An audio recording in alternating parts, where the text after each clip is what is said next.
Assalamualaikum warahmatullahi wabarakatuh. Baik teman-teman, pada kesempatan kali ini saya akan mencoba menjelaskan tentang akhlak.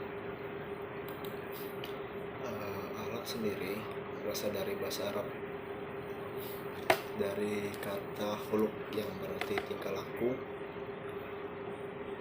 tabiat atau peragai. Secara istilah,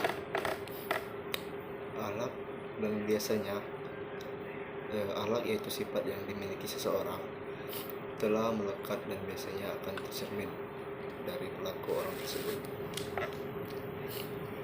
Imam Al-Ghazali menjelaskan bahwa akhlak adalah salah satu sifat yang tertanam di dalam jiwa manusia yang dapat menimbulkan suatu perbuatan yang mudah dilakukan tanpa adanya pertimbangan pemikiran lagi.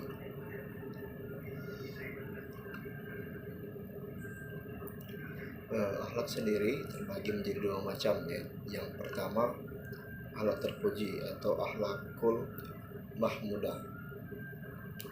Akhlak terpuji atau akhlakul mahmudah yaitu golongan akhlak yang seharusnya dimiliki oleh seorang muslim.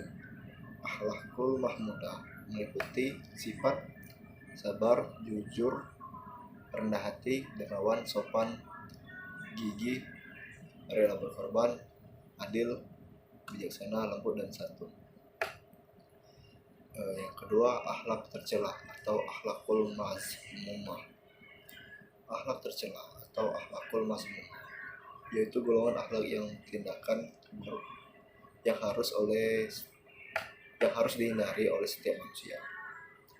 Akhlak mazmumah ini harus dijauhi karena dapat mendatangkan mudarat bagi diri sendiri maupun orang lain. Beberapa contoh akhlakul mazmumah yaitu sifat sombong, iri, dengki, tamak, hasad, takabur, ghibah, dan lain sebagainya. Sebagai seorang muslim, sudah seharusnya kita harus menjauhi akhlakul mazmumah. Hal ini karena akhlak ini sangat dibenci oleh Allah Subhanahu wa taala. Untuk selanjutnya, perbedaan etika, moral, dan akhlak. Agama Islam sendiri mengatur umatnya sampai pada banyak aspek dalam kehidupan, sebagaimana tertuang dalam Al-Quran dan hadis yang mendetailkannya. Secara sederhana, perbedaannya adalah terletak pada sumbernya yang dijadikan acuan atau patokan dalam menentukan baik atau buruk sesuatu.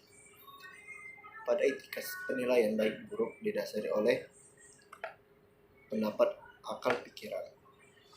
Pada moral berdasarkan pada kebiasaan yang berlaku secara umum di masyarakat. Maka pada akhlak, ukuran baik dan buruk adalah Al-Quran dan hadis.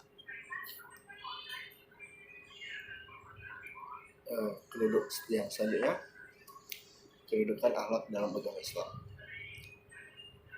Akhlak adalah tujuan pertama diutus Nabi Muhammad SAW. Akhlak merupakan bagian yang tidak terpisahkan dari iman dan akidah.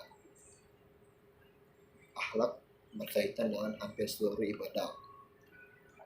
Jadi dapat disimpulkan pentingnya akhlak di dalam agama Islam sangat diutamakan bagi agama Islam dan tidak terpisahkan dari agama Islam. Dikarenakan akhlak adalah dasar dari ibadah umat Islam yang telah disepakati oleh Nabi besar kita Muhammad SAW. Untuk yang selanjutnya, hubungan akidah, akhlak, dan ibadah. Akidah. Yang pertama, akidah adalah keyakinan fondasi yang akan membuat pola beribadah seorang hamba kokoh dan kuat. Akidah itulah yang akan membuat seorang hamba tidak mudah terombang-ambing dengan godaan yang ada di dunia ini. Akidah itulah yang akan membuat seseorang menjadi tenang ketika menghadapi ujian-ujian, cobaan-cobaan, dan musibah-musibah yang menimpa dia. Akidah itulah yang akan membuat seorang fokus ibadahnya hanya kepada Allah Subhanahu wa taala. Ibadah. Yang kedua, ibadah ini mengatur tata cara bagaimana seorang hamba berinteraksi dengan Allah Subhanahu wa taala Bagaimana seorang hamba mensyukuri nikmat yang diberikan Allah Subhanahu wa taala atas segala yang diberikan? Diperhatikan dalam bentuk apapun dalam agama kita. Makanya di dalam agama kita yang namanya ibadah itu tidak tidak bisa diatur dengan semau kita. Ibadah itu sesuai dengan apa yang diinginkan Allah Subhanahu wa taala dan apa yang diinginkan oleh Rasulullah SAW. Yang ketiga yaitu akhlak. Akhlak biasanya diistilahkan dengan hablum minan nas, dan ternyata bukan hanya hablum minan nas saja.